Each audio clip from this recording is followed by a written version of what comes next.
एकदम से उठा, चिल्लाता हुआ बाहर गया। रात के 1-2 बजे का टाइम हो गया।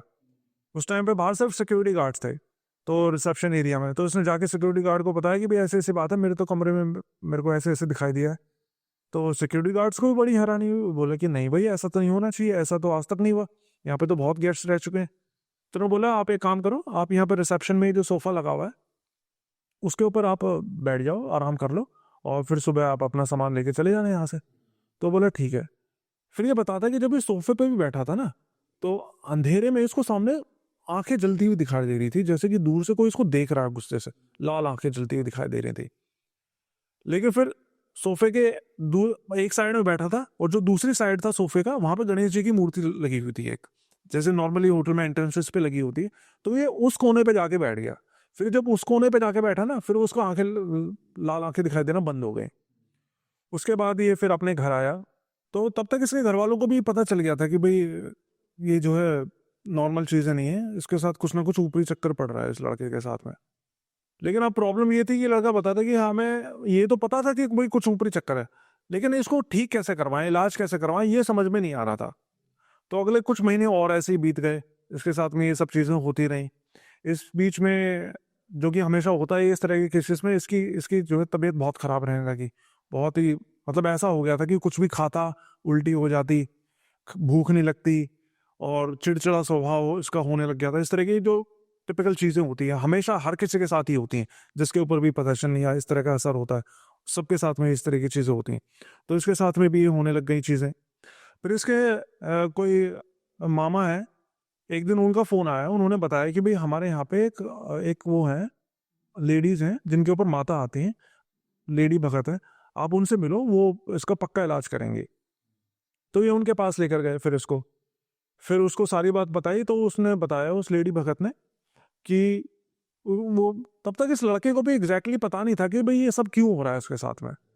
फिर उस लेडी भगत ने बताया कि 3-4 साल पहले जब तू अपने गया था दोस्तों के साथ में, तो तेरे को एक बूढ़ी औरत और आदमी दिखे थे ना, वही है जो तेरे को परेशान कर रहे हैं।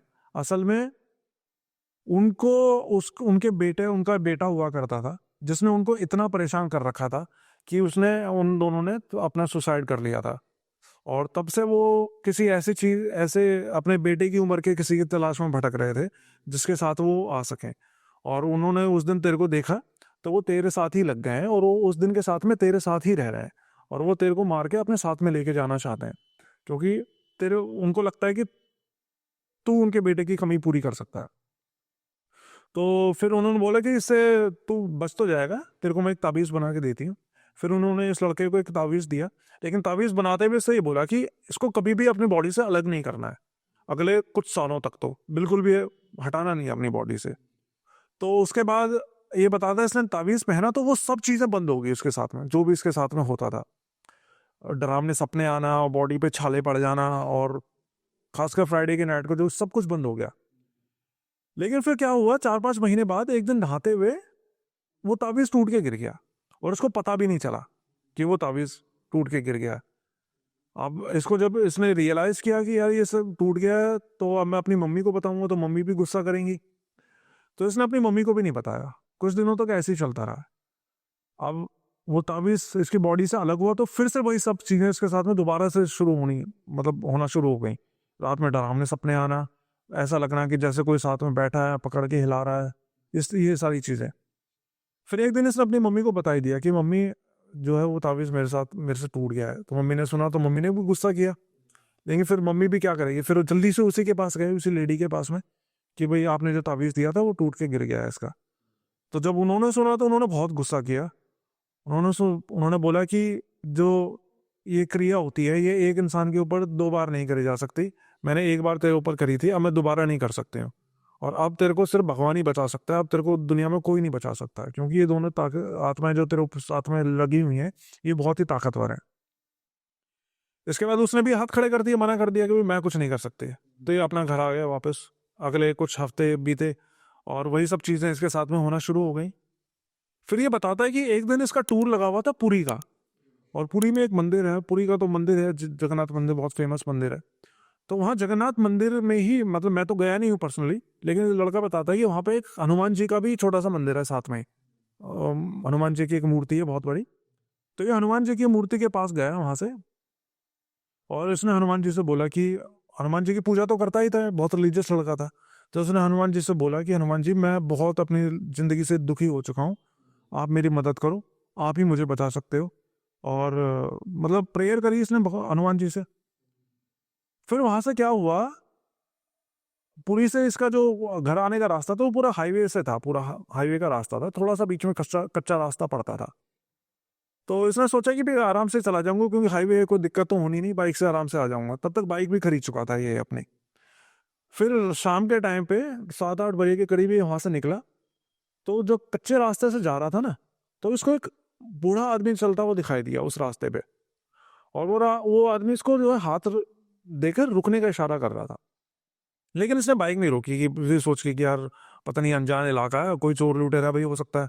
इसने बाइक नहीं रोकी, ये अपना गया 1-1.5 किलोमीटर दूर। लेकिन 1-1.5 किलोमीटर आगे जाने के बाद उसको फिर से वही सेम आदमी दिखाई दिया हाथ देता हुआ। तो उसको बड़ा अटपटा सा लगा कि यार अभी तो मेरे पीछे गया था, और इतना बूढ़ा आदमी इतनी जल्दी कैसे पहुंच सकता है। तो उसने बाइक रोकी उसके सामने, उस बूढ़े आदमी के सामने जाके, और उससे पूछा कि बाबा क्या हुआ, हाथ किस लिए दे रहे हो। उसने बताया कि बेटा मेरे को आगे एक मंदिर तक जाना है, मेरे को आगे मंदिर तक छोड़ दो। तो ये बोलता है कि पता नहीं क्यों उससे बात करके मैं उससे पूछना ही भूल गया कि भाई आप इतने जल्दी यहाँ तक पहुंचे कैसे। और मैंने उससे बोला ठीक है चलो कोई बात नहीं, आप बैठ जाओ, मैं छोड़ दूंगा आगे। और फिर कुछ 2-4 किलोमीटर आगे जाके जहाँ पे उनको उतरना था मंदिर में जाने के लिए, वहां पे इसने उनको उतार दिया। लेकिन उतरते हुए उस जो बूढ़े आदमी थे उन्होंने उससे बोला कि बेटा तुम एक काम करो, मैं तुमको एक चीज देता हूँ, ये चीज तुम रखो। तो उसने बोला कि बाबा, इसको लगा कि भी शायद पैसे वैसे ऐंठने के चक्कर में ये कर रहा होगा शायद बूढ़ा कोई, मतलब पंडित जैसा ही था वो कोई बूढ़ा। तो उसने को बोला बाबा मेरे पास पैसे नहीं है, मेरे पास सिर्फ 5 रुपए, मैं 5 रुपए दे सकता हूँ आपको। तो वो बोला बेटा कोई बात नहीं, तुम मुझे 5 रुपए दो, बस तुम ये चीज रख लो अपने पास में। इतना बोल के उसने अपने एक छोटी सी पोटली निकाली, झोला झोला टांग रखा था उस बूढ़े आदमी ने, और वो पोटली निकाल के इसको दे दी। तो उसने 5 बोले थे, 5 की मैं 5 रुपए दूंगा, तो उसने निकाल के 5-5 के 2 सिक्के उसके हाथ में पकड़ा दिए उस बूढ़े आदमी के। तो बूढ़ा आदमी बोला कि नहीं बेटा तूने 5 रुपए बोला है तो मैं 5 रुपए ही लूंगा तेरे से। तो 5 रुपए ले लिए, और इतना लेके वो अपना चल दिए। अब वो पोटली जो उसको दी थी लड़के को, अपना इसने पॉकेट में डाली और बाइक स्टार्ट करने लगा। लेकिन बाइक स्टार्ट करते हुए इसके दिमाग में आया कि यार इतना अंधेरा भी हो रखा है, और बूढ़ा आदमी है, पता नहीं कहाँ मंदिर तक अकेला कैसे जाएगा, तो क्यों ना मैं ही इसको जो है मंदिर तक छोड़ देता हूँ। इतना बोल के उसने पीछे पलट के देखा तो वो आदमी गायब वहां से। अभी कह रहा है यार मतलब अभी तो मैंने छोड़ा था, और ये पूरी सीधी रोड है, ये तो इस पे कहाँ गायब हो सकता है। तो उसको बड़ा अजीब लगा कि गायब कहाँ हुआ है। फिर उसने जल्दी से पोटली निकाली कि वो पोटली में है क्या। तो उसने पोटली निकाली तो पोटली में एक चांदी का वो था लॉकेट, जिसपे कि पूरे राम परिवार की फोटो बनी हुई थी। और ये बताता है कि जब इसने ये देखा कि उसके अंदर चांदी का, प्योर चांदी का लॉकेट है, राम परिवार की फोटो, तो उसकी आंखों से आंसू निकलने लग गए। तब इसने रियलाइज किया कि ये जो आदमी जिसको मैं सोच रहा था कि ये मेरे साथ जो है मतलब वो कर रहे हैं पैसे ऐंठने के चक्कर में, ये तो खुद खुद प्रभु थे जो मेरी मदद करने के लिए आए थे। तो इसको बहुत जो है उस टाइम पे फिर बुरा लगा। फिर ये वहां से जल्दी से घर पहुंचा, और घर आके इसने अपनी मम्मी को, उस बूढ़े आदमी ने एक और बात बताई थी कि ये जो है चीज इसकी रेगुलर पूजा भी करनी है तुमको। तो इसने घर आके अपनी मम्मी को भी सारी बात बताई, और फिर पूरी पूजा करके उस लॉकेट को अपने गले में इसने धारण किया, और रेगुलर उसकी उसकी लॉकेट की पूजा करता था ये।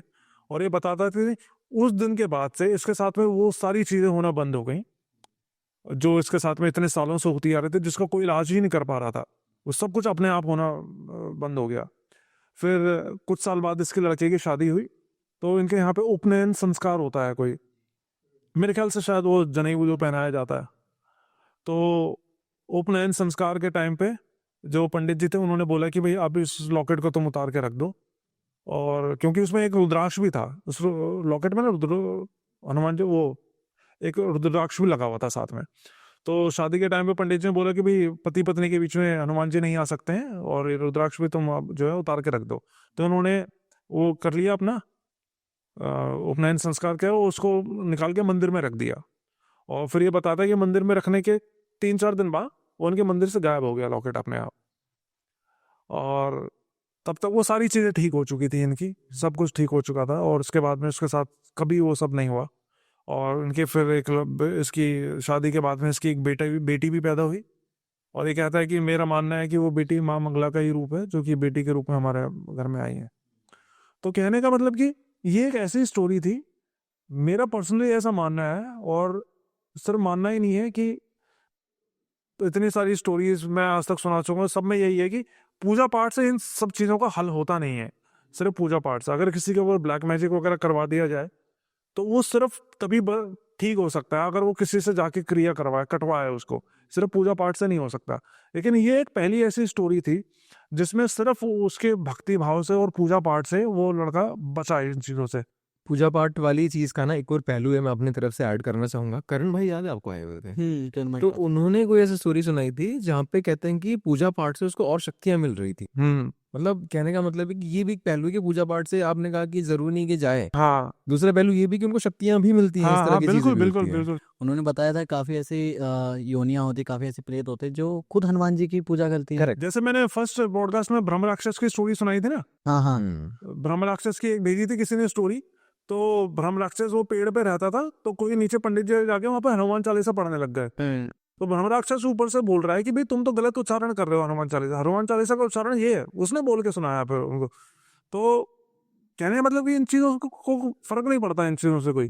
तो पूजा पाठ से जनरली अगर बात करूँ तो हमें खुद को पॉजिटिविटी मिलती है, हम पॉजिटिव रह सकते हैं, पॉजिटिव माइंडसेट, और हमारा ओवरऑल स्ट्रांग हो सकता है। बट हम ये कहें कि इन चीज़ों से, पूजा पाठ से हम हाँ, लेकिन अगर किसी ने ब्लैक मैजिक कर दिया, क्रिया कर दी, तो पूजा पाठ से वो कट नहीं पाएगी क्रिया का इलाज क्रिया ही है। हाँ, फिर तो क्रिया कटवानी पड़ेगी आपको किसी से।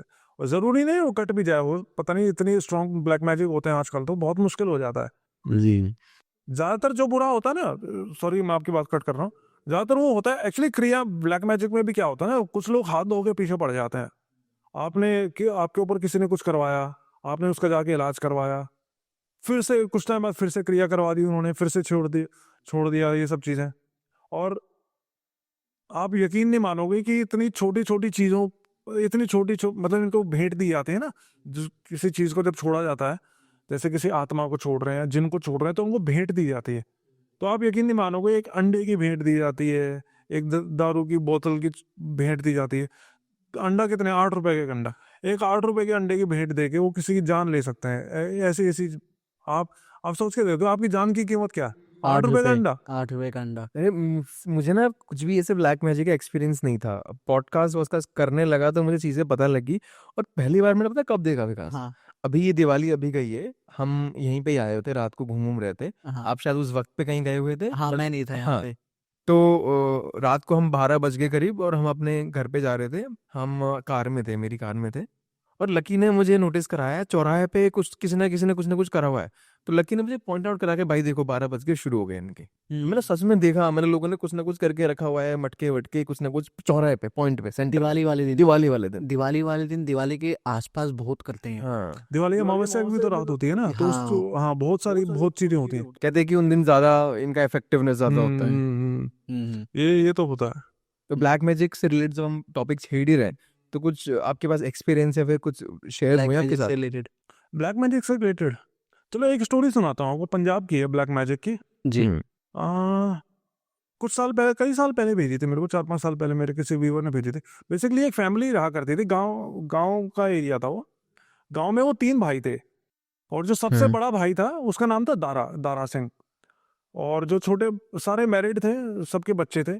तो उनका जो घर था वो इस तरीके का था कि जो 2 छोटे भाई थे वो तो अपने परिवारों के साथ में अंदर सोया करते थे कमरों में। लेकिन जो दारा था वो और उसकी वाइफ दोनों बाहर खाट डाल के सोते थे। वो छोटा सा आंगन सा होता है घर में, उसमें खाट डाल के सोया करते थे। ज़्यादा बड़ी स्टोरी नहीं, लेकिन इंटरेस्टिंग लगी मेरे को ये बहुत। तो एक रात क्या हुआ, सोते सोते अचानक से दारा की वाइफ की आंख खुल गई। अब उसने आंख खुली तो उसने देखा कि उसके साथ में जो उसका हस्बैंड था, उसकी खाट के चारों तरफ एक औरत घूम रही है। उसने यहाँ तक का वो कर रखा है, अपना पल्लू डाल रखा, घूंघट सा होता है, और वो उसके चारपाई के चारों तरफ घूम रही। तो लेटी लेटी वो एकदम से डर तो गई कि भाई ये कौन है, औरत ऐसे क्यों घूम रही है। लेकिन वो उसने रिएक्ट नहीं किया, बोली नहीं, चिल्लाई नहीं, बस लेटे लेटे उसको देखती रही। फिर तो वो औरत कुछ देर तो घूमी, और कुछ देर आके वहां पे जाके बैठ गई उसके पैरों में, दारा की खाट के पैरों में। और कुछ नहीं हुआ, मतलब लेकिन वो देखती रही उसकी बीवी कि भाई ऐसे ऐसे कर रही है, लेकिन और फिर कुछ देर बाद फिर वहां से गायब हो गई। अगले दिन फिर जब सो के उठे तो उसने बताया सबको घर में कि भाई ऐसे ऐसे मैंने तो रात में देखा, ऐसे औरत घूम रही थी तुम्हारी खाट के चारों तरफ। लेकिन किसी ने भी इसकी बात पे यकीन नहीं किया कि तुम्हें हो सकता है सपना देख लिया हो कोई, तो किसी ने भी बात पे यकीन नहीं किया। लेकिन फिर अगली रात फिर से एक पर्टिकुलर टाइम पे इसकी बीवी की आंख खुल गई अपने आप, दारा की बीवी की। अब दारा की आदत क्या थी, ये रात में दारू पी के सोया करता था, तो उसको होश नहीं रहता था कुछ भी। तो उस रात भी ये दारू पी के अपना सो रहा था। रात को जब आंख खुली तो फिर से इसने देखा कि वो औरत जो है इसके पति के चारपाई के चारों तरफ घूम रही है। तो ये उसको लेटी लेटी देखती रही, चिल्लाई नहीं, रिएक्ट नहीं करा, लेकिन देखती रही उसको। तो औरत कुछ देर घूमी और फिर वहां से गायब हो गई। तो इसने अगले दिन फिर से बताया, लेकिन तब भी किसी ने ध्यान नहीं दिया इसकी बात पे ज्यादा। फिर अगली रात क्या हुआ, अगली रात जब इसकी आंख खुली ना तो उसने ये देखा कि वो जो औरत थी जो उसके पति के दारा के चारपाई के चारों तरफ घूमती थी, आज वो इसकी खाट के चारों तरफ घूम रही थी। और कुछ देर वो इसकी खाट के चारों तरफ घूमी और फिर घूमती घूमती जहां पे इनका बाहर वो था टॉयलेट था उस तरफ चली गई। फिर अगले दिन इसने फिर से बताया कि भाई ऐसी ऐसी बात है। फिर अगली रात को क्या हुआ, तो उस रात उसको वो औरत तो दिखाई नहीं दी, लेकिन इसको रात में सोते सोते टॉयलेट जाने की जरूरत महसूस हुई। तो ये बाहर जब टॉयलेट कर, बाहर आंगन के साइड में इनका टॉयलेट बना हुआ था, तो वो बाहर जब टॉयलेट करने के लिए गई तो आते हुए इसको ऐसा, मतलब आते हुए इसने देखा कि जो उसको दारा के छोटे भाई की, मतलब इसकी जो देवरानी थी, वो सामने खड़ी हुई है हॉल के अंदर। तो उसको बड़ा अजीब लगा कि यार ये क्यों खड़ी हुई है, लेकिन इसने रिएक्ट नहीं किया उसको देख के कि भाई हो सकता है शायद वैसे खड़ी हो, टॉयलेट जाने के लिए आई होगी। तो ये जाके अंदर अपनी खाट की तरफ जाने लग गई। लेकिन जब ये उस कमरे के अंदर सामने से निकल रही थी जिसमें उसकी देवरानी सोती थी, तो देखा कि देवरानी तो अंदर सो रही है, जबकि इसने अभी अभी उसको पीछे खड़े हुए देखा। तो उस टाइम पे इसके मुंह से चीख निकल गई। फिर इसने ये चीखी तो सारे लोग उठे और सबको सारी बात बताई। तो तब फिर घर वालों को भी लगा कि यार ये रोज बता रही है ऐसे ऐसे हो रहा है, तो ऐसा तो नहीं हो सकता, कुछ इतनी तो तो होगा। पागल नहीं है ये, तो कुछ ना कुछ तो गड़बड़ है। तो अगले दिन फिर ये लोग जो है एक, इनके गांव में हरियाणा पंजाब में बाबाओं को शाना बोलते हैं, तो एक बाबा के पास में लेकर गए इसको, जो कि तांत्रिक होता है, इन सब चीज़ों का इलाज करता है। तो उसको सारी बात बताई कि ऐसे ऐसे हो रहा है। तो उस बाबा ने बताया कि असल में ये जो दारा है, इसने कुछ दिनों पहले एक औरत को काला जादू करते हुए देख लिया था, और इसने बता दी थी ये बात सबको कि भाई ये औरत काला जादू करती है। उससे पूछा गया भाई ऐसा हुआ था ना दारा सिंह से, उसने कहा हाँ जी, अभी कुछ दिन मतलब कुछ हफ्ते पहले एक पड़ोस का गांव मेरा दोस्त रहता था, तो मैं उससे मिलने जा रहा था, तो मैंने एक औरत को काला जादू करते हुए देख लिया था मैंने वहां पे, तो मैंने ये बात वहां पे सबको बता दी। अब उसके बाद उस औरत ने क्या करा, उसके बाद उस औरत ने दारा के ऊपर ही ब्लैक मैजिक कर दिया इसको मारने के लिए। और वो जो औरत दिखाई देती थी ना रात में इसकी बीवी को, वो असल में उसने भेजी थी इस दारा सिंह को मारने के लिए।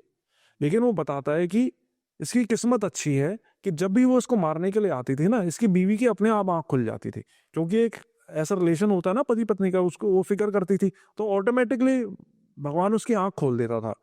और प्रॉब्लम हो ये होती थी उस आत्मा के लिए कि वो इसके देखते हुए उसको नहीं मार सकती थी, इसलिए वो उसके चारों तरफ घूमती रहती कि कब ये सोए और मैं इसको मारूं। लेकिन ये सोती नहीं थी, ये लेटी लेटी देखती रहती थी। अगर ये आंखें बंद कर लेती है, सो जाती, तो 100% उसको मार देती। तो ऐसा मतलब 2 रातों तक ये हुआ। फिर जब उस औरत को पता चला जिसने ब्लैक मैजिक करा था कि रात में इसकी बीवी देख लेती है इसको, तो उसने फिर उस औरत को, उस क्रिया को इस औरत के ऊपर ही करा कि तू एक काम कर, तू पहले उस औरत को ही मार। इसलिए तीसरी रात को वो उस दारा की चारपाई के चारों तरफ नहीं घूम रही थी, वो इसकी बीवी के चारपाई के चारों तरफ घूम रही थी। लेकिन इनकी किस्मत अच्छी थी, जैसे तैसे बच गए। फिर वहां पे जाके उसी बाबा ने इनका इलाज कराया, और तब जाके जो है वो औरत इनको दिखाई देना बंद हुई। तो कहने का मतलब ब्लैक मैजिक इस तरीके से किया जाता है, ये चीज किस चीजों को भेजा जाता है ब्लैक मैजिक करके, भेंट देकर, जैसे किसी आत्मा को, चुड़ैल को, जिन को, किसी भी चीज को, पिशाच को भेंट दी जाती है उन चीजों की, और फिर उनको भेजा जाता है अपना काम करवाने के लिए। एक चीज़ और होती है भाई, थोड़ा सा ब्लैक मैजिक से ही रिलेटेड है। जैसे किसी की डेथ हो जाती है ना, तो हमारे हिंदू समाज में क्या होता है कि उनको अग्नि दी जाती है, क्रियाक्रम किया जाता है प्रॉपरली।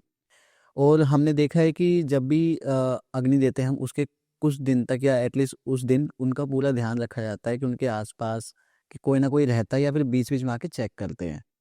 तो मुझे जितना समझ में आया है कि वो इसलिए होता है कि कुछ तांत्रिक होते हैं, कुछ ऐसे लोग होते हैं जो वहाँ पे आना चाहते हैं और उनकी जो अस्थियाँ होती है या फिर कुछ चीज़ होती है वहाँ से निकाल लेते हैं और फिर उसके ऊपर ब्लैक मैजिक करते हैं। शायद उसको अपने कंट्रोल में लेने के लिए ऐसा कुछ होता है। तो भाई क्या होता है यूजुअली? हाँ हाँ, अभी ये जो आत्माएं रखते हैं तांत्रिक लोग अपने पास में, ये ऐसी तो आत्माएं होती हैं ये जो कि ऐसे ही नहीं लेते हाँ हैं। इधर उधर से पकड़ते हैं शमशान घाट से, या इनको तो पता चल जाता है जैसे किसी पेड़ के ऊपर कोई आत्मा है, वो बेशक किसी को हार्म ना पहुंचा रही हो, लेकिन फिर भी इनको तो अपना गुलाम बनाना है उसे।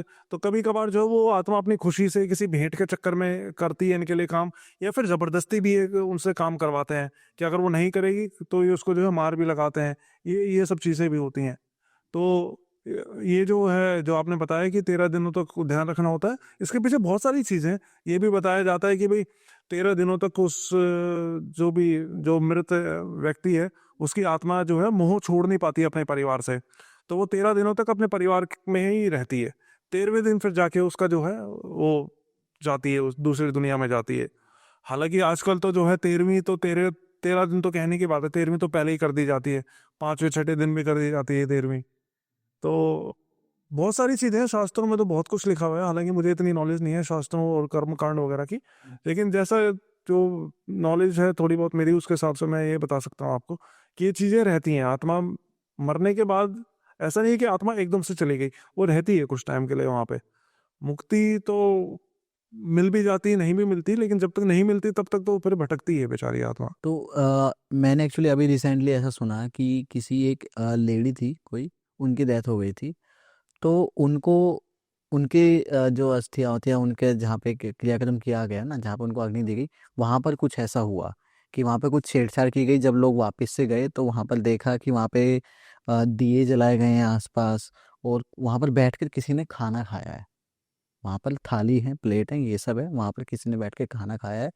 फिर वहाँ पर जब कैमरा चेक किए गए कि चेक करो किसने क्या किया है, कौन आया है, तो वहाँ पर कुछ नहीं दिखा कैमरा में। बस वहाँ पर क्या था कि छोटे छोटे, मतलब कितने, 1-1 फुट के शायद बच्चे दिखाई दिए वहाँ खेलते हुए, अच्छा, और कुछ नहीं दिखाई दिया। ये रियल केस है, कहाँ की बात कर रहे हो आप? ये हरियाणा की ही बात है। नहीं फिर वो थाली वगैरह कहाँ से आई? वो नहीं पता किसी को। वहाँ पर अगर कुछ कैमरा पे दिखाई, रिकॉर्ड नहीं हुआ वो? कैमरा पर रिकॉर्ड हुआ है, लेकिन रिकॉर्डिंग में कोई एक बड़ा इंसान या कोई ऐसा नहीं दिखा। कोई वहाँ पर उन बच्चों के सिवा कोई नहीं दिखा है। अरे आप मुझे ये बताओ कि मतलब शमशान घाट के अंदर क्या हाँ हाँ हाँ, वो उसी की बात कर रहा हूँ मैं, शमशान घाट के अंदर। तो जो मैंने रिलेट किया, मुझे लगा कि शायद मैंने कहीं एक चीज़ सुनी है जिसको हम कहते हैं 1.5 फुटिया, तो शायद ये उससे रिलेटेड हो, ऐसा मतलब मुझे लगता है कि कुछ हो। तो मैंने थोड़ा सा पता करने की कोशिश की अपने थोड़े से ऐसे गेस्ट से जो इन चीज़ों में थोड़ा ज़्यादा रहते हैं, डिस्कस करते हैं, उनसे डिस्कस किया। तो उन्होंने बताया कि विकास भाई क्या होता है ना कि ऐसा लोग करते हैं तांत्रिक, वही जो आपने बताया कि कंट्रोल करने की कोशिश करते हैं कि जो भी डेथ हो गई उसकी आत्मा को मैं अपने कंट्रोल में ले लूँ, ऐसा होता है। तो मैंने पता किया तो उन्होंने बताया कि ये 1.5 फुटिया ही है। यूजुअली क्या होता है, तांत्रिक लोग इनको कंट्रोल में रखते हैं 1.5 फुटिया को, और इनसे अपना कोई भी काम करवा लेते हैं। तो वो वहाँ पर पहुँचता, जाके क्रिया करता, कुछ करता, तो इसलिए शायद उन्होंने उनको भेजा है ताकि वो जाके जो भी क्रिया है वो की जाए। और वहाँ पर ऐसा बताते हैं कि जो अग्नि होती है, उसी अग्नि में ही खाना बनाकर पकाकर वहीं पर खाना पड़ता है। ऐसा कुछ मतलब प्रोसेस होता है। नहीं 1.5 फुटिया तो होता है, ये तो रियलिटी है। और झारखंड छत्तीसगढ़ साइड तो ये तो बिकते हैं 1.5 फुटिये। अच्छा मुझे भी बताओ ये 1.5 फुटिया होता क्या है, डिस्कस भाई, कर। मैंने बस नाम सुना है, मैंने कभी देखा नहीं है। 1.5 फुटिया बेसिकली एक छोटी सी एंटिटी होती है जो कि किसी बच्चे की तरह होता है। कुछ बताते हैं कि वो बच्चा ही होता है, लेकिन मेरा जहाँ तक मानना है वो बच्चा नहीं होता है। वो होती जैसे ये कौन सी मूवी थी, मंजू मंजू मंजू मंजू एक क्या एक था? मूवी थी ना, Munjya, Munjya. Lilliput, Gulliver's travel में था। Gulliver's travel. हाँ उसमें वो एक तो ऐसी दुनिया होती है जहाँ पे कि छोटे छोटे लोग होते हैं, एक ऐसी दुनिया होती है जहाँ बड़े बड़े लोग होते हाँ हैं। हाँ। तो ये छोटे छोटे लोगों की एक असल में दुनिया होती है, हम्म। और ये वो 1.5 फुटिया उसी उसी दुनिया से बिलोंग अच्छा, तो करता है। मतलब ये इंसान मरकर वो बने हैं, ऐसा नहीं ना है? ना ना ना ना। ओके। एक भाई शायद लोगों को मजाक लगी, मुझे खुद मजाक लगती है। मतलब मेरी दादी बताती थी कि कहानी सुनाती थी, बताती थी और इतने विश्वास के साथ बताती थी कि हाँ, छोटे-छोटे लोग होते हैं कि वो कोई था, वो कुआँ खोद रहे थे, तो कुआँ खोदते वक़्त तो उनको छोटे-छोटे आदमी देखे नीचे से आवाज़ मैं एक स्टोरी सुनाता हूँ आपको, छोटी सी स्टोरी है, अब मेरे को याद आई एकदम से, आपने बताया तो। ये मेरे को उड़ीसा से भेजी थी स्टोरी किसी ने। उड़ीसा से बहुत स्टोरीज आती है आज मेरे पास। उड़ीसा की बहुत सारी स्टोरी अरे मतलब मैं बचपन में रहा हूँ वहाँ पे और काफी चीजें होती हैं वहाँ पे। अभी भी मेरे पापा जब जाते हैं ना गाँव, मेरे पापा बड़ा डर लगता है, रात को उठते नहीं है मतलब टॉयलेट वगैरह करने के लिए, क्योंकि हमारा टॉयलेट रहता है ना वो घर के बाहर बनाते हैं, हम लोग अंदर नहीं बनाते हैं। तो पापा अकेले उठते ही नहीं है, वो तो मम्मी को बुला के मुझे बुला के उठेंगे। उनको अभी भी डर लगता है क्योंकि उन्होंने तो बहुत टाइम एक्सपीरियंस करा है ना, वो तो मैंने नहीं देखा है तो मुझे इतना डर वर नहीं है, उनको अभी भी डर है। तो बेसिकली स्टोरी ऐसी थी कि एक लड़का था जो कि इसका काम करता, ड्राइवर का काम करता था, उसकी अपनी कैब चलाता था। तो लोग उसकी कैब को किराए पे करते थे कि भाई हमें वहाँ जाना है, हमें छोड़ के आओ, जैसे हमारे यहाँ भी चलती हैं। तो एक बार क्या हुआ, उसके पास में एक ऐसा आया, उनको कहीं दूर, पता नहीं कौन जगह का नाम तो मेरे को याद नहीं, उनको कहीं दूर किसी गांव में जाना था। तो 4-5 लोग थे वो, तो उन 4-5 लोगों को लेकर गया वहाँ पे गाँव में, और वहाँ पे उसको बताया गया था कि हम 2-3 घंटे रुकेंगे और फिर हम वापस चल पड़ेंगे अपना जो है घर। अब वहाँ पे हुआ क्या कि उनको गेस्ट को छोड़ के वो तो अपना कैब में बैठा हुआ था। इस बीच पता नहीं शायद टॉयलेट के लिए वो साइड में खेतों में गया होगा, तो उसने देखा कि वो जो लोग थे जो उसकी कैब में आए थे, वो और उस गांव के कुछ 2-3 लोकल जंगल से किसी एक छोटे से बच्चे को पकड़ के लेके आ रहे हैं। लेकिन वो असल में बच्चा नहीं था, वो कुछ और ही चीज थी। और उस बच्चे को पकड़ के लेके आ रहे हैं, और मतलब पूजा वूजा करके, ऐसा लग रहा था कि जबरदस्ती पूजा करके उसको पकड़ के उठा के लेके आ रहे हैं इसकी कैब में बिठाने के लिए। तो ये बताता कि वो देख के ये तो बहुत बुरी तरह डर गया, और फिर इन्होंने उसको बिठाया कैब में। लेकिन हुआ क्या कि इसकी जो कैब थी, जो ये गाड़ी चलाता था, उसमें इसका कोई पितृ देवता रहा करता था इस लड़के का। और वो जो जिसको लेकर आ रहे थे वो 1.5 फुटिया था। तो उसके पितृ देवता ने उस 1.5 फुटिया को कैब के अंदर घुसने ही नहीं दिया, इसने उसको वहीं से वहीं बाहर कर दिया, क्योंकि वो अलग अलग नेगेटिव एनर्जीज थे ना, वो इसके पॉजिटिव एनर्जी था, इसका पितृ देवता, वो उसका बुरा नहीं चाहता था। तो उसने इसकी कैब में घुसने ही नहीं दिया। फिर ये बताते हैं कि जिनको लेकर गया था, उन्होंने ही बोला कि भाई तेरी वजह से हमारा नुकसान हो गया, हमने इतने पैसों में वो 1.5 फुटिया खरीदा था, और तेरे जो भी है हमारा पैसा वेस्ट हो गया। फिर उन्होंने इसके किराए के पैसे भी नहीं दिए फिर इसके वहाँ पे ले जाने के। मतलब थोड़ी लंबी स्टोरी थी, मुझे एग्जैक्टली याद नहीं है सब कुछ, लेकिन जस्ट मैं आपको बता रहा हूँ कि ये बिकते हैं ये सब चीज़ें दूर गांव देहात में, रेगुलर मार्केट में बिकते हैं। हाँ हाँ, 1.5 फुटिया भी बिकते हैं, जिन तक भी बिकते हैं, ये भी मैंने सुना है। इनसे आप कुछ भी काम करवा लो। हाँ, लोग मुंबई में भी, मैं कई लोगों से मैंने सुना है कि मुंबई में भी जिन बिकते हैं। आप 2 साल के लिए जिन खरीद लो, उनके इतने पैसे दो, और इस बीच में आप जिनसे जो भी काम करवाओ वो करवाओ, और फिर 2 साल बाद वापस जो है उनके पास आ जाए। हाँ, अफ्रीका में कोई है ना जहाँ पे ब्लैक मैजिक की चीजें होते हैं, वो हाँ, चीजें होने लगी है शायद यहाँ पे। वो वुडो मार्केट है, हाँ। सारी ब्लैक अरे मुझे एक डाउट आया है, जी। ये जो हम जिन जिन भूत प्रेतों में बात करते हैं, ये क्या वही जिन है जो चिराग से रगड़ के निकालते हैं? चिराग वाली तो एक सिंबॉलिक स्टोरी वो है कि सिंबॉलिक भाई आवाज दी है, वो अलग है। वही वाले जिन होते हैं, वही जिन होते हैं ये लेकिन वो एक, जैसे मैंने बताया, वो सिंबॉलिक स्टोरी है कि भाई उसका जिन था, मतलब वो शेप दे दिया हमने उसको हाँ, एक। हाँ। जिन मतलब उसका विश फुलफिल करता था सारी। तो जिन आपके पास कोई आ जाए, कोई सिद्ध हो जाए, तो आप जो बोलोगे वो आपके लिए कर देगा। ये कॉन्सेप्ट वही चीज वही है कि हमने भाई, वो दे दिया। मेरे हिसाब से ज्यादातर लोग जो आपने बताया कि लोग खरीदते हैं, वो आई थिंक इसलिए खरीदते हैं ताकि वो उनसे काम करवा के बेसिकली पैसा कमा सकें, है ना। लेकिन मेरा तो सोचना ये है कि यार, जो अगर अगर ऐसा है कि वो कुछ भी काम करवा सकते हैं, तो फिर वो बेचने की क्या जरूरत है, अपना काम करवाने खुद ही वो तरह से वो बन जाए, है ना। शायद कुछ लिमिटेशंस होंगी। हाँ, 100% कुछ ना कुछ तो होता सबसे होगा। बड़ी बात पता है क्या है, मुझे अभी ध्यान है कि एक रिस्क फैक्टर होता है। रिस्क फैक्टर ये होता है कि इन चीजों को ना आपको हमेशा एंगेज रखना है, कभी उनको खाली नहीं छोड़ना, वरना वो आपको ही मार देगा, शायद ऐसा होता है। तो लोग अलग अलग तरीके निकालते हैं उनको बिजी रख। खाली भी उनको इंगेज भी रखना है, साथ में उनकी सेवा पानी भी करनी होती है, हाँ, खाना भी देना उनको होता है, और खाना देना, ये सब चीजें करना होता है। हम्म, तो कुछ चीजें जैसे लोग जुगाड़ निकालते हैं कि उनको किस तरीके से बिजी रखा जाए, जैसे एक पेड़ बता दिया या एक बांस है, इस पर बस हाँ चढ़ते उतरते रहो, वो कभी खत्म नहीं होगा। हाँ, नीचे आएगा ऊपर जाएगा, नीचे आएगा ऊपर जाएगा। ठीक है, एक नमक और चीनी मिला के रख दी भाई, अलग अलग करो, वो करते जा रहा है। तो मतलब इस तरीके के ये चीजें निकालते हैं हाँ लोग, हाँ, ऐसा मैंने बिल्कुल। सुना है। बिल्कुल। तो वही है कि पता नहीं क्या क्या है इस दुनिया में। तो बाकी हम तो यही कर सकते हैं कि भाई इन चीज़ों से बच के रहें। मैं तो यही बोलूँगा सभी को कि इन चीज़ों में ना इन्वॉल्व हो। मेरे पास आते हैं लोगों के मैसेज, पूछते हैं व्यूअर्स कि भाई हमें किसी ऐसा बाबा का बता दो जो वशीकरण करे, ये सब करे। लेकिन मैं तो यही बोलता हूँ कि भाई इन सब चीज़ों से दूर रहो। एक बार घुस गए तो घुस गए, और ये कभी भी आपको पॉजिटिव एंडिंग नहीं दे सकते हैं। स्टार्टिंग में हो सकता है कुछ अच्छा करते हैं, लेकिन एंडिंग हमेशा नेगेटिव ही होगी। एंडिंग हमेशा बुरी होती है। प्रवीण भाई, आपका एक्सपोजर इन स्टोरीज से कैसे हुआ? मतलब पहली बार जब आपने कोई स्टोरी सुनी होगी तो आपका क्या एक्सपीरियंस या फिर रिएक्शन था?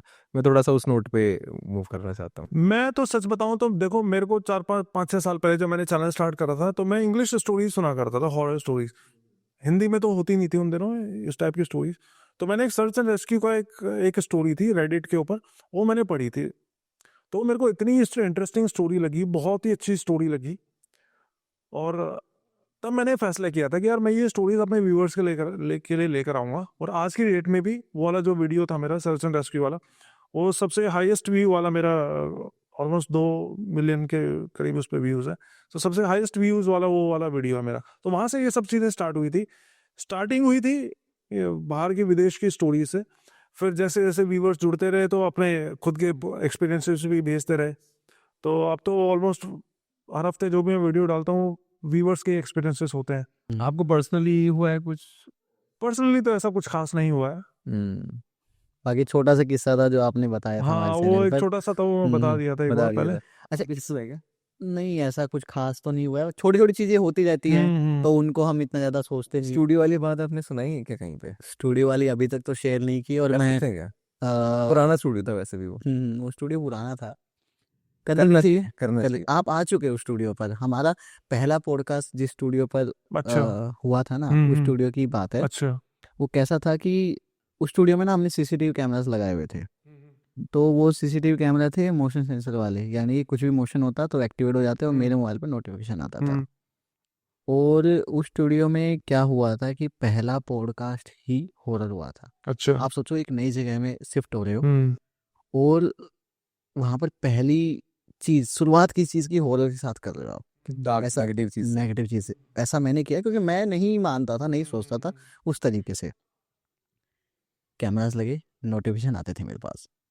एक चीज जो बहुत ही कॉमन थी वो ये थी कि जो मेरा स्टूडियो था उसी रूम के कैमरा के नोटिफिकेशन मेरे पास डेली आते थे, रात को 1:15 से 1:30 के बीच में, यानी इन्हीं 15 मिनट के अच्छा। बीच में ही कि वहां पर मोशन हो रहा है। वहां पे मोशन हो रहा है, हम्म। नोटिफिकेशन आया कि मोशन डिटेक्टेड, हम्म। ऐसा करके। अब एक चीज आप मुझे बताओ, कैमरास मेरे स्टूडियो में 2 लगे हैं, दोनों एक साथ लगे हैं, ठीक है। तो दूसरे कैमरा का कभी नहीं आया, क्यों नहीं आया? उसी कैमरा का क्यों आ रहा है? और दूसरी बात, बाकी कभी नहीं आएगा। दोनों एक साथ नहीं लगे, एक लगा था ड्राइंग रूम में। एक साथ मतलब हाँ। एक ही दिन लगाए गए हैं। करेक्ट। मैं मतलब जी जी। लोगों को क्लैरिफाई करना हूँ कि एक रूम में लगा था, दूसरा ड्राइंग रूम में लगा एक जो अच्छा। हमारा स्टूडियो था, रिकॉर्डिंग होती थी, वहां लगा था। एक लगा था हमारे जो लिविंग रूम था वहां लगा था। तो जो स्टूडियो था जहाँ पर रिकॉर्डिंग होती, जहाँ पर ये सब बातें होती थी, वहां पर उस वो कमरे एक्टिवेट हो रहा है। वो एक्टिवेट हो रहा है। और लगभग 1:15 से 1:30 के बीच में मेरे पास नोटिफिकेशन डेली आ रहे हैं, पूरे एक हफ्ते की बात। तो कुछ आपको नेगेटिव हुआ? हाँ। कुछ वहां पर हार्म हुआ कभी कोई? नहीं, हार्म नहीं हुआ, लेकिन फील होता था, फील होता था। तो काफी दिन तक ऐसा होता रहा। फिर एक दिन क्या हुआ मुझे प्रॉपर याद है कि मैंने कैमरा पर देखा, लाइट ऑफ है। एक नाइट विजन भाई अलग ही खतरनाक दिखता है। रात को लाइट ऑफ है और नाइट विजन जो कैमरा दिखाता है ब्लैक एंड व्हाइट, सब अलग दिखता है। उसके बाद एक दिन क्या हुआ कि मुझे 100% श्योर, मैं आज भी श्योर हूँ कि लाइट्स ऑफ थी। जब मोशन हुआ उसके बाद मैंने देखा तो लाइट्स ऑन है। और फिर मैं खुद को ही जानबूझकर कह रहा, नहीं यार विकास, लाइट ऑन थी। ऐसा होता रहा। फिर मैंने ये चीज़ ना अपने दोस्तों के बीच में शेयर की कि यार ऐसा ऐसा हो रहा है। तो जिस दिन मैंने शेयर की ना, उस दिन, नहीं, शेयर करने से पहले की बात बता रहा हूँ। शेयर करने से पहले क्या हुआ कि मैं सो रहा हूँ, नोटिफिकेशन आया है। और हुआ क्या है कि नोटिफिकेशन आया कि मुझे ऐसा लगा कि सोते सोते किसी ने ना मेरा पैर पकड़ के खींचा है। अच्छा। और इतना रियल एक्सपीरियंस मैंने आज तक नहीं किया। मुझे लगा किसी ने मेरा पैर पकड़ के खींचा है। फिर मैंने मोबाइल देखा, मोबाइल पे नोटिफिकेशन आया हुआ है कि मोशन हुआ है कुछ। उसके बाद रात को 1:30 बजे मैंने हनुमान चालीसा सुनी है। सुबह मैंने उठ के सबको बताया।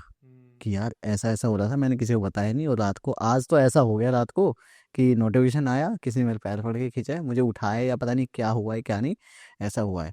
उसके बाद उसी दिन जिस दिन मैंने इन लोगों को बताया, सुबह मैंने बताया, दोपहर मेरी आदत है मैं नैप लेता हूँ, दोपहर में सोता हूँ। लगभग 1 घंटा मैं डेली सोता हूँ दोपहर में।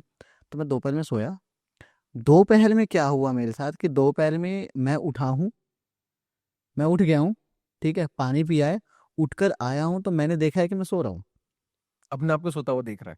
हाँ, मैंने खुद को सोते हुए देखा है और फिर मैं सोच रहा हूँ कि मैं सपने में हूँ या मैं रियल लाइफ़ में देख रहा हूँ खुद को। मतलब इतना रियल एक्सपीरियंस, मैं कन्फ्यूज़ हूँ आज भी। नहीं, उसका मतलब तो यार वो 100% हॉन्टेड वो हाउस था हॉन्टेड फिर तो। था, वो हॉन्टेड था। उसके बाद भाई मेरी आँख खुली तो मैं बेड पे मैं यानी कि सोया हुआ हूँ। मैंने पानी नहीं पिया, मैंने कुछ नहीं किया और लिटरली मुझे याद है कि भाई मैं उठ के गया हूँ, किचन से पानी लिया, पानी पिया, फिर मैं रूम वापस आया तो मैंने सोते हुए देखा, फिर मैं उठा हूँ कि यार ये क्या हुआ? ये सपना था, ये क्या था? रियल था, क्या था? उसके बाद मैंने ये चीज़ एक हमारे दोस्त और हमारे गेस्ट हैं, शिवम भाई हमारे, उनको मैंने बताया कि शिवम भाई ऐसा-ऐसा हो रहा है, ये सब चीज़ें हैं। तो उस दिन के बाद ना मैं थोड़ा-सा स्पिरिचुअलिटी से कनेक्ट हुआ। पहले मैं नहीं था, देखो मैं मेरे स्टूडियो में मंदिर भी नहीं था पहले। उसके बाद हमने स्टूडियो में मंदिर एस्टेब्लिश किया, सुंदरकांड पाठ किया। उस दिन के बाद से अभी तक कुछ भी ऐसा नहीं हुआ है और अभी वो सीसीटीवी कैमरास मैंने निकाल के रखे हुए हैं। अभी लगाए भी नहीं है मैंने। तो ऐसा मतलब मेरे साथ हुआ था। लेकिन फिर भी मैं कोई पूछता है तो मैं उसको काउंट नहीं करता हूँ। मैं कहता हूँ नहीं, कभी कुछ नहीं हुआ है। बट आज बात इन्होंने स्पेसिफिकली पूछ लिया तो नहीं, अब बता इधर आ बनता गया है। ना तो वहाँ का कोई चांस नहीं है वापस जाने का, उसका एक्सपीरियंस होने का, तो वो सोचा कि छेड़ी तो जो बात कर ही रहे हैं तो हाँ, तो यही थी चीज़। तो प्रवीण भाई ये था मेरे मेरे साथ हुआ थोड़ा-सा इंसिडेंट, जो छोटा-सा इंसिडेंट था। मैंने कभी शेयर नहीं किया है और शायद गलती से कभी कर भी दिया हो, याद नहीं है मुझे। बाकी आपकी जो भी स्टोरीज़ थी, जो रियल इंसिडेंट्स थे, जो आपके सब्सक्राइबर्स आपके साथ शेयर करते हैं, डेफ़िनेटली भाई सुनकर काफ़ी थ्रिल लगा और इसमें भी हमें ना कुछ 2 से 3 नई बातें पता लगी हैं कि कैसे हम सतर्क रह सकते हैं। कंक्लूज़न तो ये निकलता है कि देखो ये चीज़ें होती हैं, मानो या ना मानो, आप बस थोड़ा-सा सतर्क रहो और पूजा-पाठ में थोड़ा-सा ध्यान दो। बाकी मैं सभी लोगों से रिक्वेस्ट करना चाहूँगा कि अगर आपको ये पॉडकास्ट पसंद आया, अच्छा लगा है तो इसको जितना हो सके लोगों के साथ शेयर करें, अपने छोटे-बड़े भाई-बहन, अपने पेरेंट्स के साथ, सबके साथ शेयर करें और दी मानस शो को ज़रूर सब्सक्राइब करें। हमारे चैनल दी यंग पॉडकास्ट को भी सब्सक्राइब करें। प्रवीण भाई की सारी ही डिटेल्स डिस्क्रिप्शन बॉक्स में मेंशन है, इनका इंस्टाग्राम, इनका यूट्यूब, उसको जाके ज़रूर देखें। प्रवीण भाई भी काफ़ी ज़बरदस्त वीडियोज़, सोलो स्टोरीज़ वगैरह शेयर करते हैं। और प्रवीण भाई इसी के साथ एक बहुत ही बड़ा कुछ हम प्लान कर रहे हैं, ऐसी चीज़ जो अभी तक इंटरनेट पे किसी ने नहीं की है। पॉडकास्ट का फॉर्मेट होगा और उसी में हम कुछ नया लाने वाले हैं। वो क्या होगा वो एक सरप्राइज़ है, आपके लिए भी, हमारी ऑडियंस के लिए भी। इसी के साथ प्रवीण भाई, thank you so much for being on the sets of the young podcast and the Manas show. Thank you Vikas, thank you Manas. Thank you so much.